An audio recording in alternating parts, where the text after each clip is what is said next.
বিসমিল্লাহির রহমানির রহিম। প্রিয় ঢাকাবাসী, আমার প্রিয় পর্যটক, আপনারা যারা আমাদের travelpost24.com-এ আছে, আপনাদেরকে স্বাগত জানাচ্ছি। আজকে আমরা ঢাকার শহরের বিদ্যুতের লাইন হচ্ছে মাটির নিচে দিয়ে যাওয়ার একটি ব্যাপারে ভিডিও দেখাচ্ছে আপনাদেরকে। দেখতে পাচ্ছেন ঢাকার শান্তিনগরে হচ্ছে অভিজাত এলাকা এটি।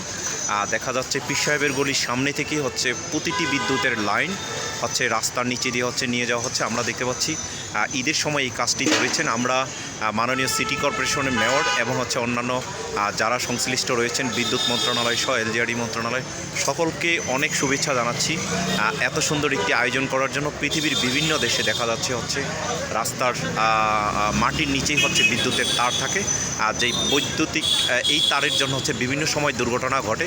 আশা রাখি ঢাকা শহরের প্রতিটি শহরেই ঢাকার মধ্যে হচ্ছে এই বিদ্যুতের তারগুলো নিচে চলে যাবে। সেই